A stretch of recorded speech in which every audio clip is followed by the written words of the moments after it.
ASN thanks Otska America Pharmaceutical Inc. for support of this podcast.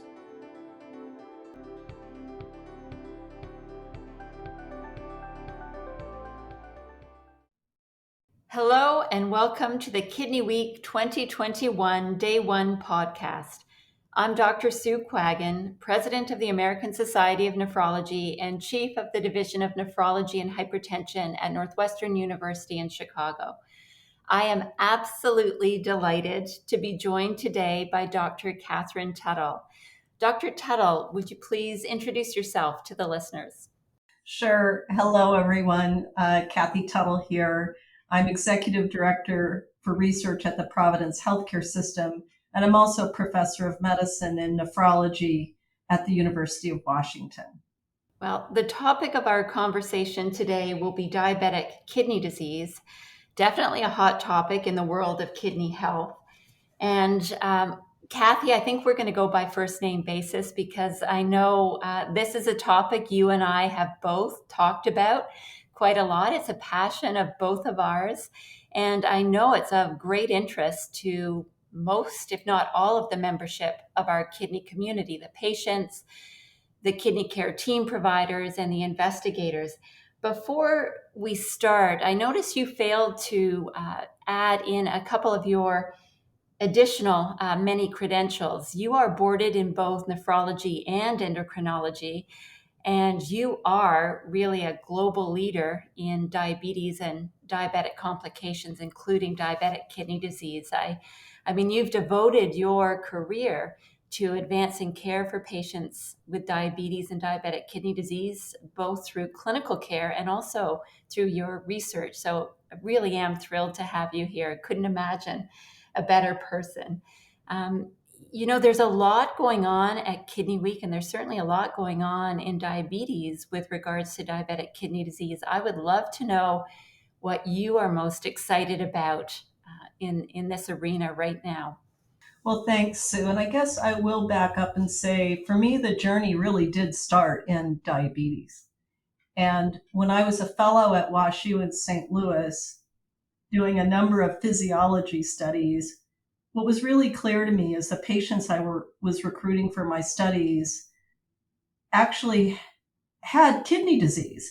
And as I got to know them and we developed relationships over time, long after the studies, it was really clear that what was hurting them most, frankly, was the complications, particularly kidney disease, which was really the reason that I went on to a fellowship in nephrology, because I was squarely focused on then applying physiology. In those days, we were studying renal hemodynamics to apply both metabolic and physiological principles to understand the mechanisms of diabetic kidney disease. So years ago, we were among the first people to do directly measured renal hemodynamics under conditions of glucose and insulin clamps in people with diabetes to really define, if you will, the physiology in humans, which was highly unusual at the time because most of it was micropuncture.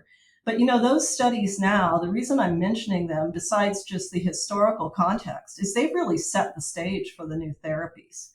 Understanding the hemodynamics is really critical to even the mechanisms for SGLT2 inhibitors, as well as ACEs and ARBs. And while there may be other mechanisms as well, it's clear that the hemodynamics are fundamental. So one of the things that I think, in addition to talking about the clinical data, is it's so important that we also stay focused on the science and unraveling the mechanisms, because they will eventually pay off to even more targeted therapies. That said, it has been an incredible journey over the past 30 years to watch therapies evolve. And it was slow for a long time. But as we've been discussing over and over at this meeting, we've literally had an explosion of therapies over the past 5 years. So we are really entering a new paradigm, as you talked about in your opening president's address. We're already at the point that we have to focus on implementation, to move quickly from evidence to implementation, which I would say is a marvelous new problem to have in nephrology. We have things to implement, but it is really critical now that we get these therapies to patients if we want to make a difference. Yeah, I think you bring up an excellent point. So I know you also are the chair of the Diabetic Kidney Disease Collaborative at ASN, and I know that implementation is one of the major areas of focus. So what can we do to help with implementation? And where do you see the levers, at this point in time so that we can really move these therapies that are so exciting and get them to the patients, to all patients who need them? Yes, that's extremely important. And Sue, you were the one who was the inaugural chair of the Diabetic Kidney Disease Collaborative, and it's something that we and an expert group have been working on for, I guess, nearly 3 years now. And it really was born out of the observations from the clinical trials that we finally had therapies that were delivering for patients. And for the first time, we have a big implementation lift. And I think the issue of implementation also came to light by the availability of real world data that showed us that we weren't even implementing ACE inhibitors and ARBs very well.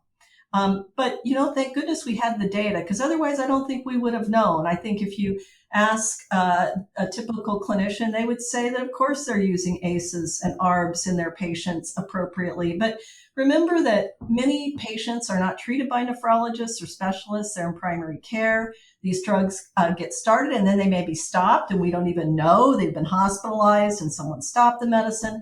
So I think that, it was a moment where the real world evidence showed us we weren't even doing the sort of minimally effective therapies that we had available. And it was really a clarion call to change the landscape in order to implement new therapies. And of course, the first ones now labeled for diabetic kidney disease are the SGLT2 inhibitors, but we had finerenone, a non-steroidal mineralocorticoid antagonist, also received a label based on highly compelling data this summer. So one of the things that we're focusing on in the DKDC is really, first off, getting the 360 on the whole room, inclusive of patients and clinicians, as well as academicians, and importantly, administrators and healthcare systems about how we can do this. So education is a starting point. Speaking of education, there are a number of sessions at ASN for the nephrology audience, but one of the things we've also focused on is coming out of our silo and really intersecting with our companion specialties, particularly diabetes and cardiology, but also with primary care, where most people are receiving treatment for these conditions, at least at the point where they may be most effective. We have an educational module that we're developing that will launch soon after Kidney Week. We hope that it will certainly be used by the nephrology community, but also by these other communities as well. And we're making efforts to reach out to primary care, diabetes, cardiology organizations to collaborate on these educational efforts and also support theirs. It goes both ways. And our effort, though, is squarely focused on the patient journey, too. We've really taken education in a direction where we walk alongside the patient and try to identify the points at which screening, detection, intervention should occur, and how, based on the evidence, those people would be optimally managed. But then it is beyond education, Sue, and one of the things that, of course, we're working on in the DKDC, along with our policy committee at ASN, is thinking about trying to work with federal agencies, particularly around health policy, to increase accessibility. And it harkens back to another thing you talked about in your presidential address. In order to implement therapies, we have to increase awareness and detection, and really sort of shifting a paradigm to kidney health, and that becomes our focus. And where kidney failure will still occur, but we are now really moving to an era where we can keep people alive, and among the living prevent some of the devastating complications. And in nephrology, this is a new direction, moving to prevention. Kathy, you brought up also an excellent point about collaboration early on and how important that is with our primary care providers, as well as with cardiology and endocrinology. And I wondered if you are seeing any of that realized in the real world, and what can we do to help implement some of these multidisciplinary approaches to patient care? Well, I'll just give you a little personal anecdote in terms of the real world that I live in. I was actually invited to give cardiology grand rounds here locally last week and talked about the new therapies for diabetic kidney disease, but also, as we know, these therapies, particularly so far, dapagliflozin, are extending to non-diabetic CKD. And what we've seen is, particularly with the newer glucose-lowering agents, both SGLT2s and GLP-1s, is the heart protective effects is as equally profound as the kidney protective effects. And so I had the opportunity to present to our cardiology audience. And one of the really interesting things that came out of the discussion that ensued was we need to have a heart kidney clinic here. And fortunately, in cardiology, they have an amazing infrastructure on what they've called their advanced heart disease or heart failure programs, like I'm sure at many large clinical institutions. And so, that actually provides some ideas about how we might structure these sorts of clinics. And the other thing that we agreed on is that we don't want to use that word failure anymore. Who wants to go to a clinic labeled failure? And that we really would like to name it something like the Heart and Kidney Function Clinic, but that sounds sort of bland. Maybe it's the Living Well with Heart and Kidney Disease Clinic or something like that. But we've already had the cardiologists basically say, we have a lot of the infrastructure built. This ought to be a heart kidney clinic. And so I'm hopeful that for those of you who are listening, that you in your own areas of practice will be intersecting with these subspecialists. And of course, every place is different, but I would really encourage us to step out. And one of the cardiologists said it well, the Department of Medicine has reconvened.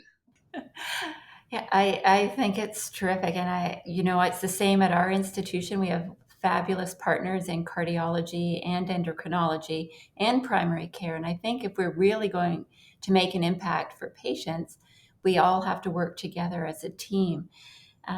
I know at Kidney Week this year, there are a lot of diabetes sessions, some focused on cardiorenal and multiple complications, as well as multiple other sessions with patient voice as well. Are there any sessions you're particularly excited about or any recommendations for the listeners?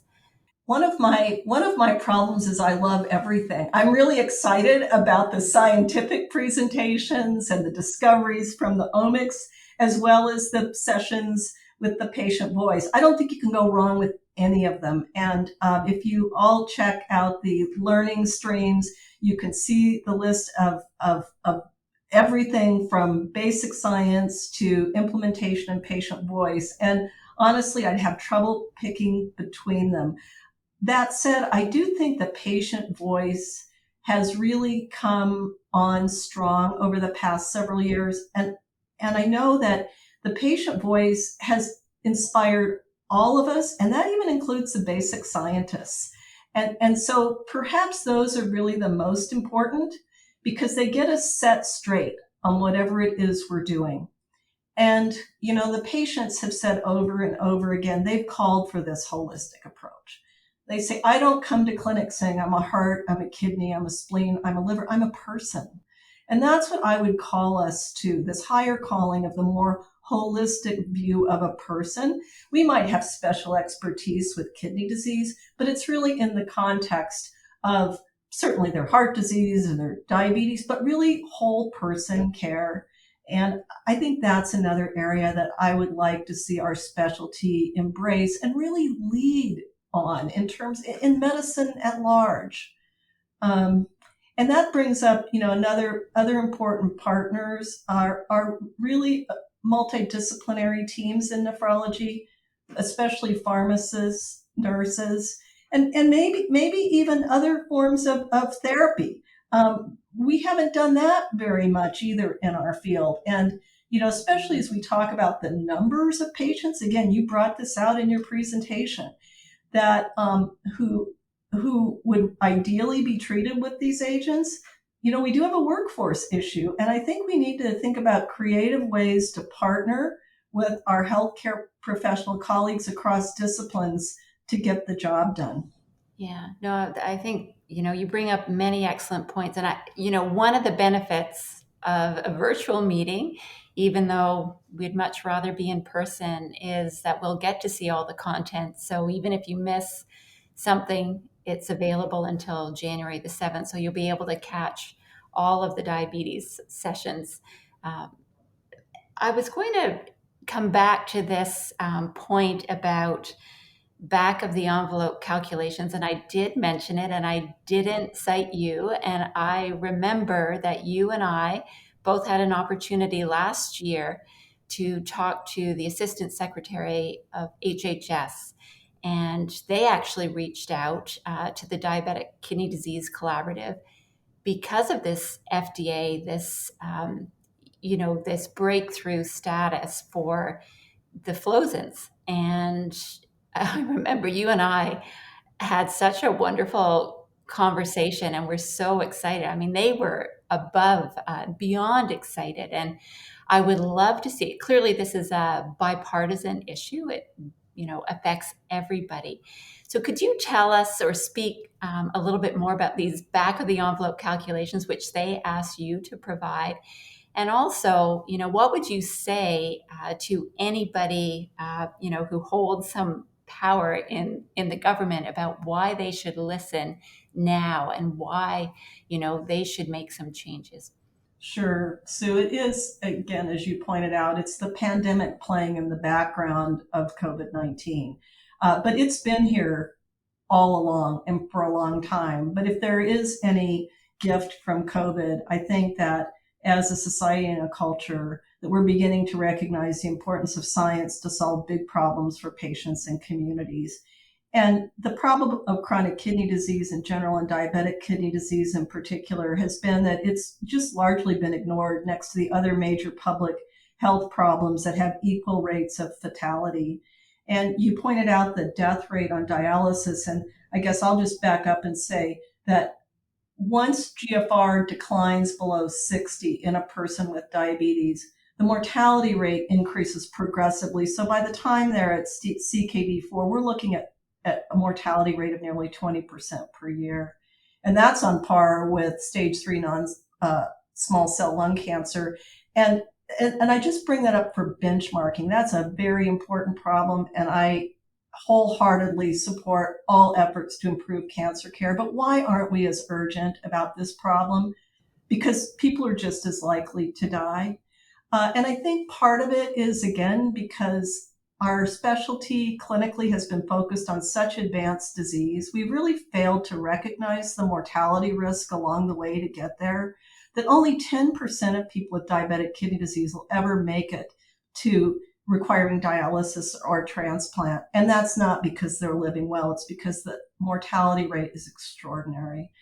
And, when we focus so much at the end of kidney disease, we didn't see it for so long. And to me, that's a health justice issue. Talked about justice. And it's a health justice issue by disease state. It certainly, again, intersects with other injustices related particularly to race and ethnicity and socioeconomic status. In fact, it's so intertwined, it's hard to even unravel that knot.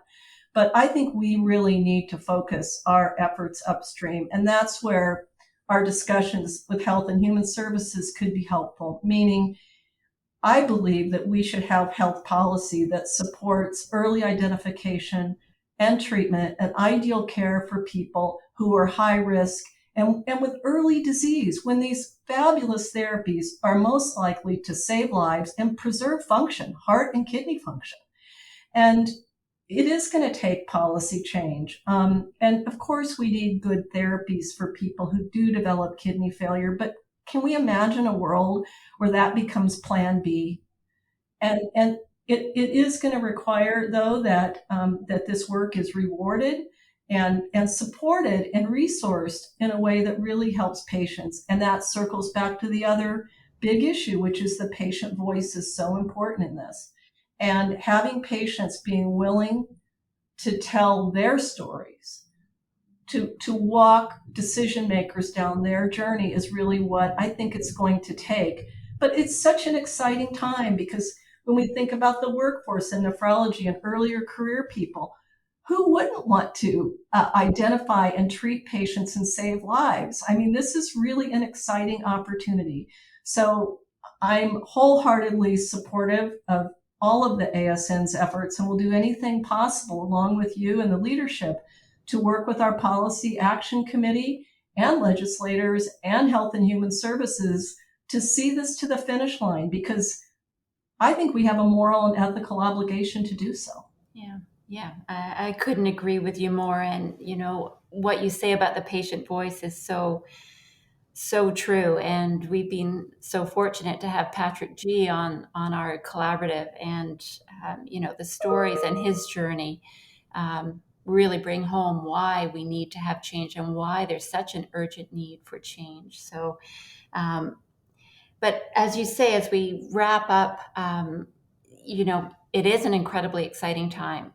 You've said it a number of times, we're now at a point where we're going to have a menu of therapies and options for patients, not only to treat, disease, but to prevent progression of disease, really prevent. And I think that's an incredibly, incredibly exciting time for our field.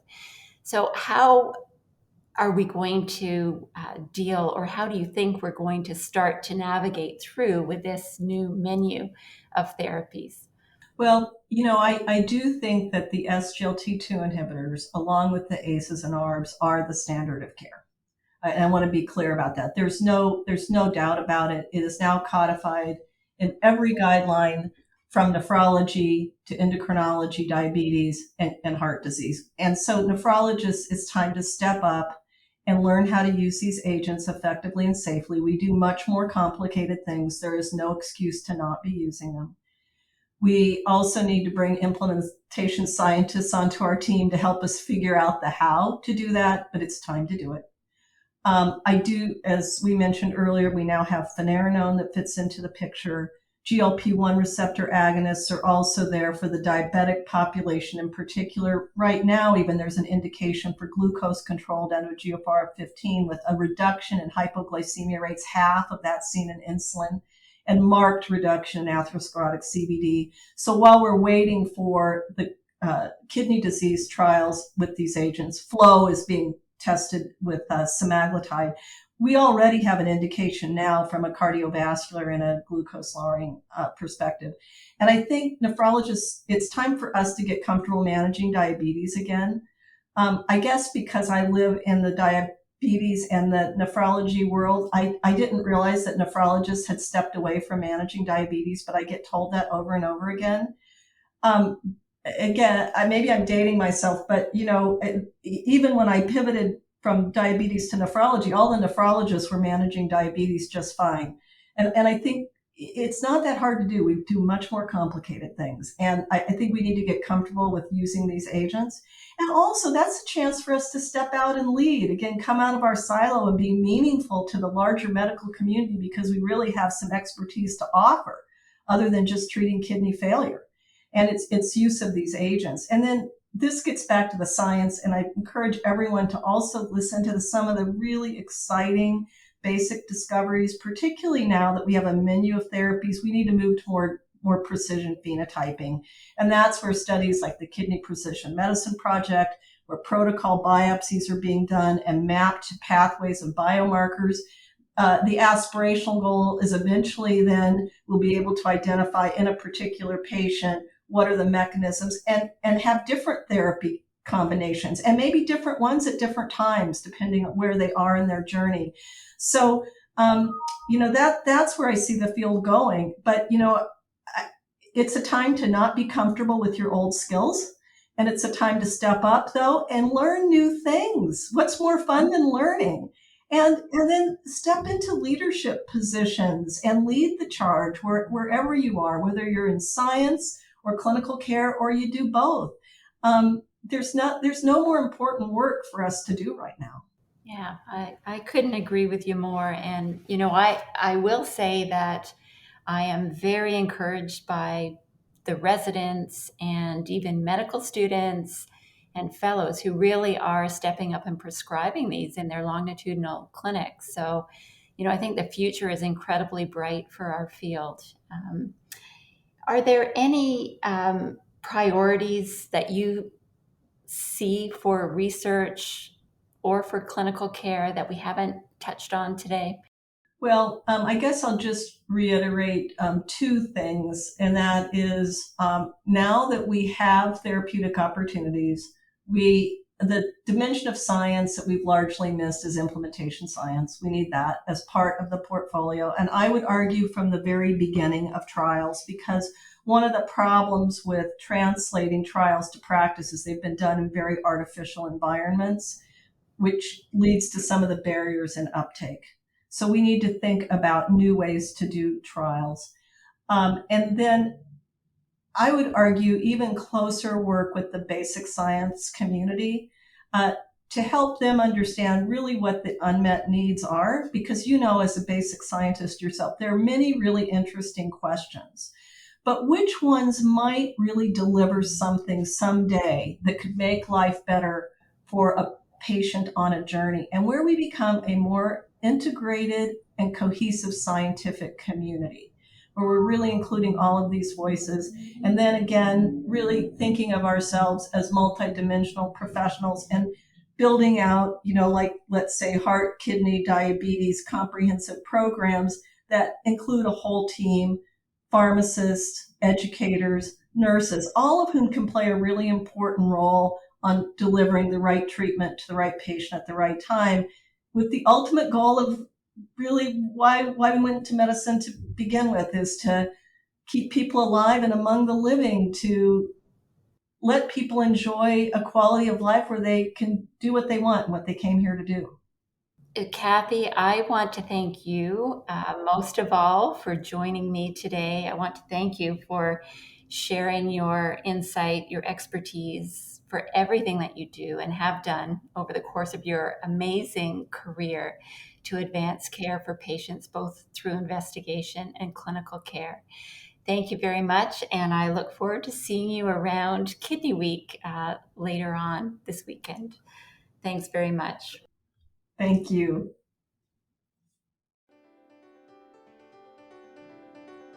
ASN thanks Otska America Pharmaceutical Inc. for support of this podcast.